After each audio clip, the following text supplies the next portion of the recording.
السلام علیکم ورحمۃ اللہ وبرکاتہ۔ معزز ناظرین، آج ایک اور بڑا ہی خوبصورت واقعہ لے کر حاضر ہوا ہوں۔ امید کرتا ہوں آپ لوگوں کو پسند آئے گا۔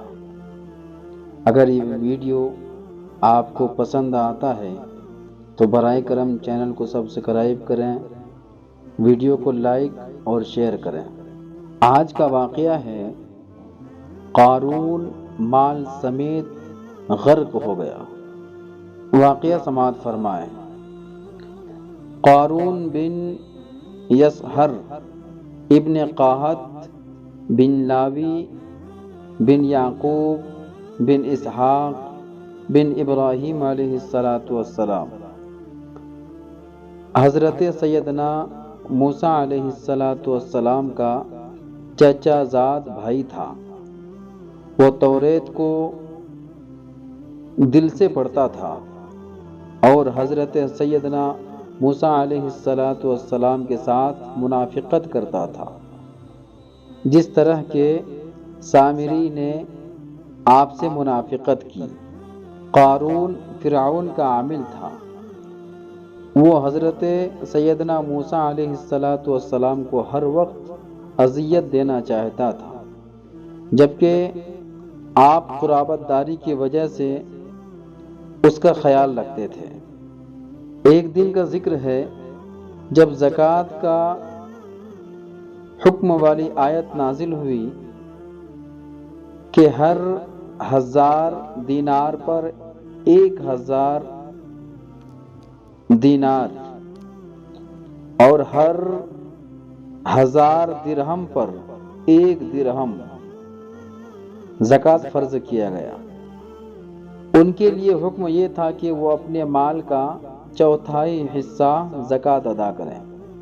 قارون نے اپنے سب مال کو اکٹھا کیا تو وہ ایک ٹیلا کی شکل اختیار کر گیا۔ اتنی دولت تھی ان کے پاس۔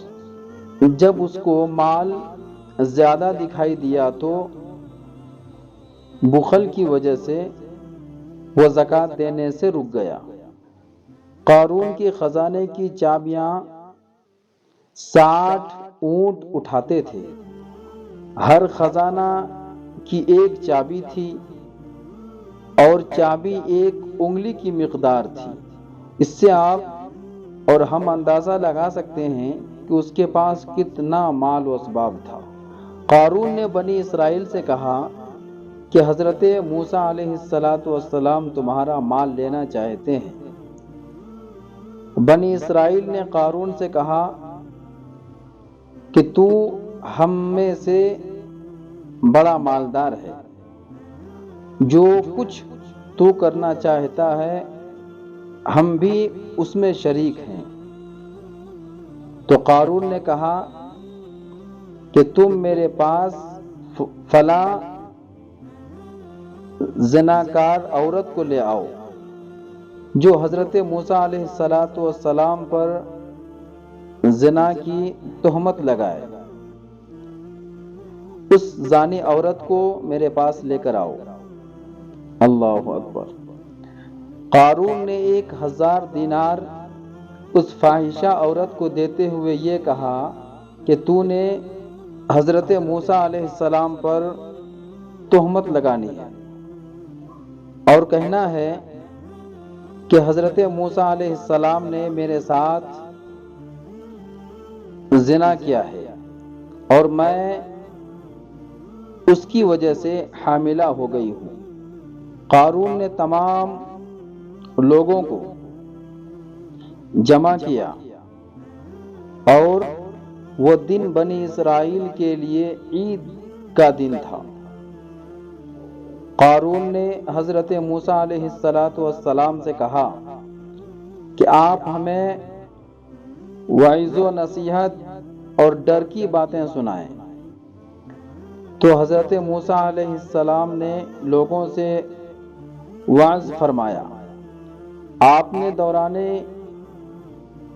گفتگو یہ کلمات ارشاد فرمائے: اے لوگو، جو شخص چوری کرے گا ہم اس کے ہاتھ کاٹ دیں گے، اور جو شخص جھوٹی تہمت لگائے گا ہم اسے کوڑے لگائیں گے، اور جو شادی شدہ ہو کر زنا کا مرتکب ہوگا ہم اسے قتل کر دیں گے۔ قارون نے یہ بات سن کر کہا، اگرچہ وہ آپ ہی کیوں نہ ہو۔ تو آپ نے فرمایا، اگرچہ میں ہی کیوں نہ ہوں۔ تو قارون نے کھڑا ہو کر کہنے لگا، بے شک بنی اسرائیل کا گمان یہ ہے کہ آپ نے فلاں عورت سے زنا کیا ہے۔ اللہ اکبر! ایک اللہ کے نبی پر تہمت۔ حضرت سیدنا موسیٰ علیہ السلام نے ارشاد فرمایا، اسے بلاؤ۔ جب وہ زانی عورت حاضر خدمت ہوئی تو آپ نے اسے قسم دے کر ارشاد فرمایا کہ تجھے قسم ہے اس ذات کی جس نے تجھے پیدا کیا، جس نے سمندر، پہاڑ، پتھروں کو پیدا کیا، تورات کو نازل کیا، تو اس بات کی تصدیق کرتی ہے کہ اللہ تبارک و تعالی نے اس عورت کو سمجھ عطا فرمائی اور توفیق دی۔ تو اس عورت نے عرض کیا، اے موسیٰ علیہ السلام، جو کچھ قارون کہتا ہے آپ اس سے بالکل بری ہیں۔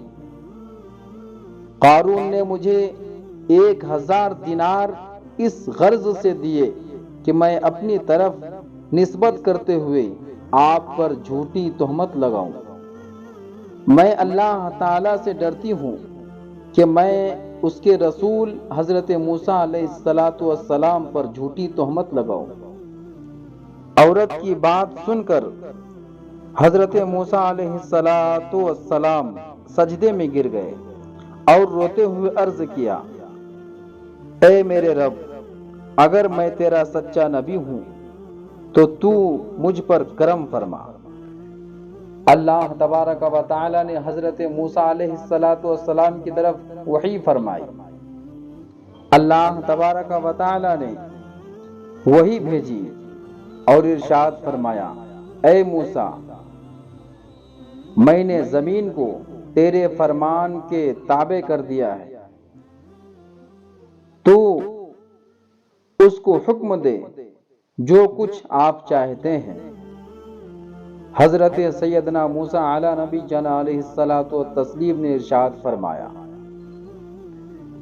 تم میں سے جو قارون کے ساتھ ہے وہ اس کے ساتھ رہے، اور جو شخص میرے ساتھ ہے وہ اس سے الگ ہو جائے۔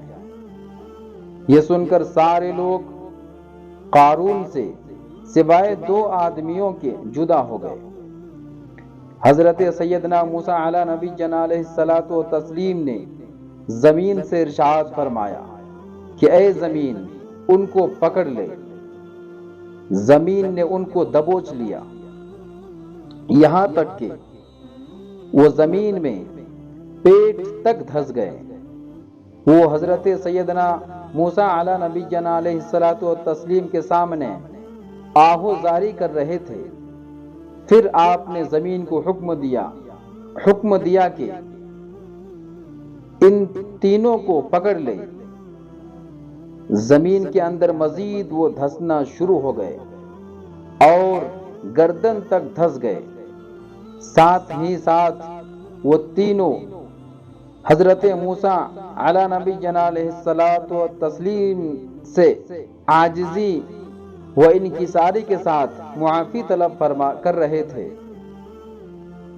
لیکن حضرت موسیٰ علیہ السلام نے شدت غضب کی وجہ سے ان کی طرف توجہ نہ فرمائی۔ آپ نے پھر زمین کو حکم دیا کہ ان تینوں کو مزید اپنے اندر لے جا۔ وہ تینوں زمین کے اندر چلے گئے اور زمین ان پر مل گئی۔ آگے ارشاد فرماتے ہیں، بنی اسرائیل آپس میں ایک دوسرے سے سرگوشیاں کرنے لگے کہ انہوں نے یہ بات کہی کہ حضرت موسیٰ علیہ السلام نے قارون کے بارے میں صرف اور صرف اس لیے بد دعا کی ہے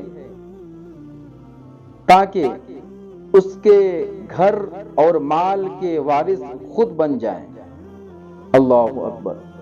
حضرت سیدنا موسیٰ علی نبینا علیہ السلام نے جب ان باتوں کو سنا تو آپ نے اللہ تبارک و تعالیٰ کی بارگاہ میں دعا کی، یہاں تک کہ قارون کا گھر اور اس کا تمام خزانہ زمین میں دھس گیا، جیسا کہ اللہ تبارک و تعالیٰ ارشاد فرماتا ہے، ہم نے قارون اور اس کے گھر کو زمین میں دھسا دیا۔ قارون کا گھر حرکت کرتا اور ہر دن وہ ایک آدمی کے قد کے برابر زمین میں دھس جاتا، یہاں تک کہ وہ دھستے دھستے زمین کے بالکل نچلے درجے تک پہنچ گیا، اور وہ اس جگہ پر اس دن تک باقی رہے گا جس دن سور پھونکا جائے گا۔ مشکات شریف میں ہے، بیان کیا جاتا ہے کہ قارون سفید رنگ کے خچر پر زیب و زینت کے ساتھ نکلتا تھا، اس کے خچر کے منہ میں سونے کی لگام ہوتی تھی، اس کے گھوڑوں پر سرخ رنگ کا ریشم ہوتا تھا۔ قارون کے دائیں جانب 300 لڑکے اور بائیں جانب 300 خوبصورت لونڈیاں ہوتی تھیں، ان پر زیورات اور ریشم ہوتا تھا۔ قارون نے حضرت سیدنا موسیٰ علیہ السلام کی تکذیب کر کے، ان کے حکم کی مخالفت کر کے ان کے سامنے تکبر کیا تو اللہ تبارک و تعالی نے قارون کو اس کے خزانے سے بھرے گھر سمیت زمین میں غرق فرما دیا۔ اللہ اکبر۔ کتنا اچھا اور خوبصورت واقعہ ہے۔